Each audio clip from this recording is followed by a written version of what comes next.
So, you guys probably have an oil leak on your car. You're probably tired of doing exactly what I'm doing and you want to get it fixed. And so today's video is going to show you guys how exactly you can find that oil leak, especially if it's not a visible oil leak. I'm sure you're tired of filling the damn thing up all the time. And then that way you guys can stop spending your money on this and actually start spending your money to get it fixed.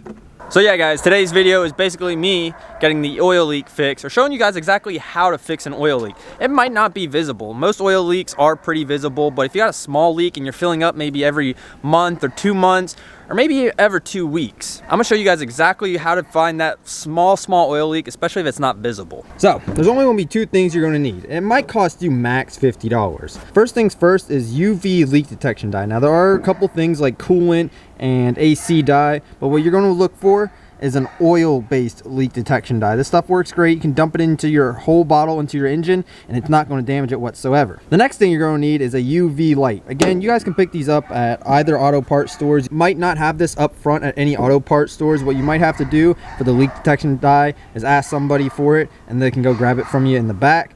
Other than that, the UV light, you can pick that up at any store like Walmart, Target, auto parts stores. Auto parts stores are going to be a bit more expensive. It's up to you though. So this IS300 that I'm working on today has a really bad oil leak. Essentially, when I'm driving on the highways, I notice myself filling up at least once a week or maybe every 2 weeks, depending on how hard I'm going on the engine. Usually though, if I'm going about 70 miles per hour, I see at least once a week that I'm filling it up a quart. Now the IS300s, the oil seals are really known to go bad, but I recently replaced all my oil seals, but I'm still having a leak and not sure exactly where it's at. And even though you might have replaced some seals, usually aftermarket parts aren't always the best option and you do have to go OEM.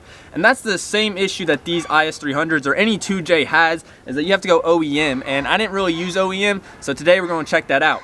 I'm sure you're well aware of where you're filling up oil. What you're going to do is take this cap off wherever you're filling up oil, and then, you know, open up your leak detection dye and just pour it all in there. You don't have to pour it all in if you don't want to. Again, it's not going to hurt your engine in any way, shape, or form. You know, and if you want to know exactly, how to find this oil leak or what exactly you're looking for, turn on your UV light and shine it. It's going to have this really orange look, at least the ones I'm using, and then that way you know exactly where to look or what you're looking for when you pour this in your engine and start it up.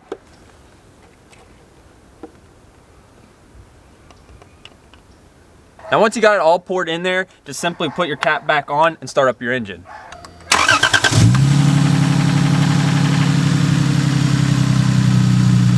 I would probably recommend leaving your car run for anywhere from 5 to 10 minutes, or maybe go take it onto the highway if you're near a highway, take it for a lap around the block, drive it for a few, whenever you're noticing leaking oil the most, I'd recommend doing that with your car. Like I said, for me, it leaks roughly about 70 miles per hour. So we're gonna go drive it for a little bit and then bring it back and check for any leaks. We just got back from running it. Again, about 10-15 minutes if you'd like. You can leave it idle. Best bet though is to go drive it around for a little bit and then test it. The engine's a little hot, that's okay. Just be careful as to what you touch. We're gonna visually inspect it and see if I can find this leak. So we let it run for quite a bit now. If we get under the car, you can kind of see the leak right in there.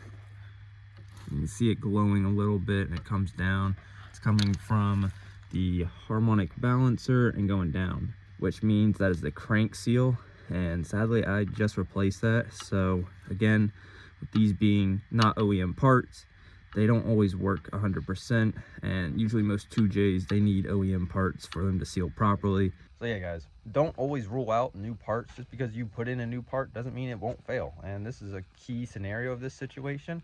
It does suck, yes, but at least it's under a warranty, so you can go warranty it if you'd like. But for me, I'm definitely going to be going OEM crank seals, and definitely not going to go aftermarket. Now it does suck because this is Felpro. Felpro is usually a good brand, but again, with 2Js, they love OEM stuff, so we're gonna go grab an OEM one from Toyota and get this fixed. So yeah guys, that is pretty much how you find an oil leak on your car. It's really not hard. It's really very, very simple, and it only costs you no more than probably $50, versus if you're to go get a diag fee and it costs upwards to $250, just for something as simple as that. It's super easy, super simple. Anybody can do it. Now, noted, you'll probably, if you're not mechanically inclined, then you know, fixing it is probably the harder part. But at least you found your oil leak, and hopefully you can get it fixed, or at least save money and stop spending money on that oil and save money to get it fixed. But that is going to be it for today's video. I hope you guys did enjoy. If you guys have any questions or any concerns, let me know in the comments. I'll be more than gladly to answer them. I always am watching the comments at all times. But with that being said, guys, I'll see you guys in the next one.